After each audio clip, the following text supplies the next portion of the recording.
Pemain asing mulai banyak berdatangan ke Indonesia sejak kompetisi Galatama dan Perserikatan dilebur menjadi Liga Indonesia.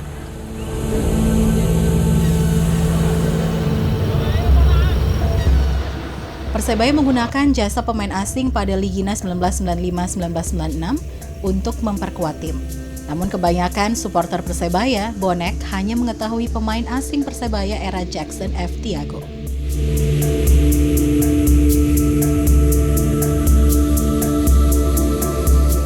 Dari sinilah literasi awal tentang pemain asing Persebaya dimulai. Dengan kecintaan terhadap klub dan juga untuk mengingatkan kembali akan sejarah Persebaya, dibuatlah buku tentang sejarah pemain asing Persebaya.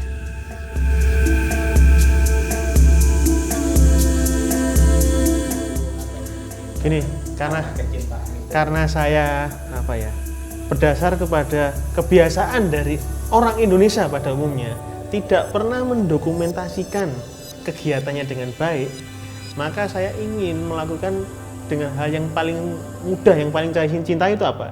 Ya Persebaya ini. Karena di seluruh klub di Indonesia ini saya yakin tidak banyak yang aware dengan sejarah itu. Makanya saya menulis. Nah, dimulai dari menulis tentang Legion Asing yang paling mudah dulu, yang teman-teman pada ingat ya. Saya mulai dari Legion Asing dulu biar selain memperkaya literasi kota Surabaya, juga menambah pengetahuan dari rekan-rekan kita di Surabaya ini. Sekalian ya insya Allah jadi amal jariah juga buat saya. Saya sudah ngomong tadi di awal tadi bahwa untuk menulis itu kita mulai dari sesuatu yang kita cintai dahulu. Apa itu? Kalau saya sederhana, saya arek Surabaya, saya suka Persebaya, saya mulai dari Persebaya dulu. Materinya apa sih?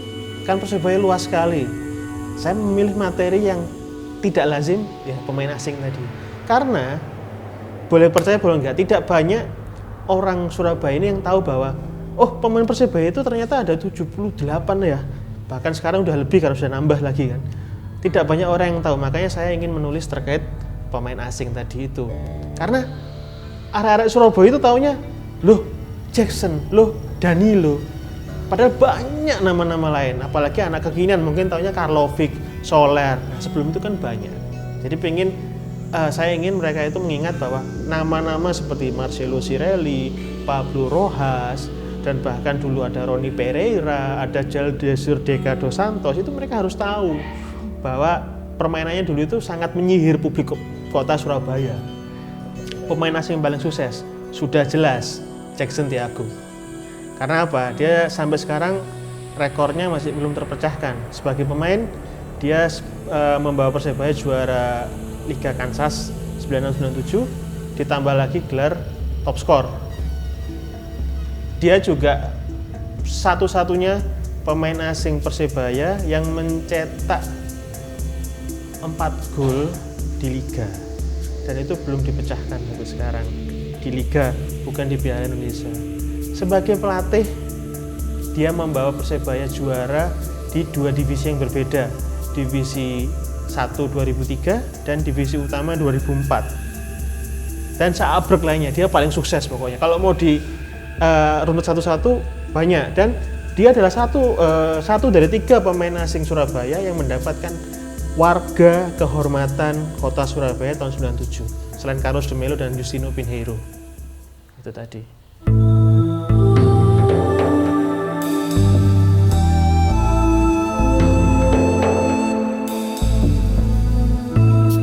Tak hanya Jackson F. Tiago saja, namun banyak cerita menarik terkait pemain asing yang jarang diketahui oleh bonek milenial.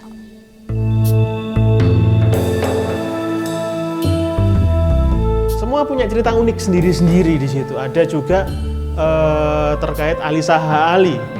Ali Saha Ali itu adalah pemain Afrika pertama yang memperkuat Persebaya Surabaya.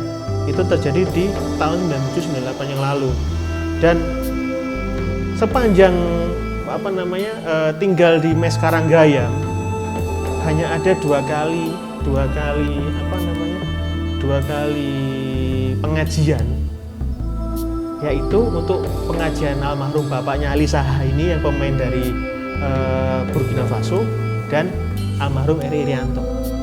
Ditambah lagi dia juga menjadi teman satu kamarnya Pace, Chairil Anwar.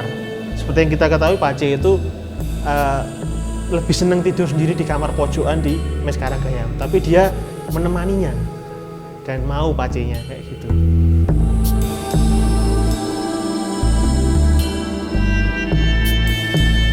Pendukung fanatik Bajul Ijo pun merespon baik buku yang mengulas tentang 73 pemain dan 8 pelatih asing yang pernah berseragam Green Force Persebaya Surabaya.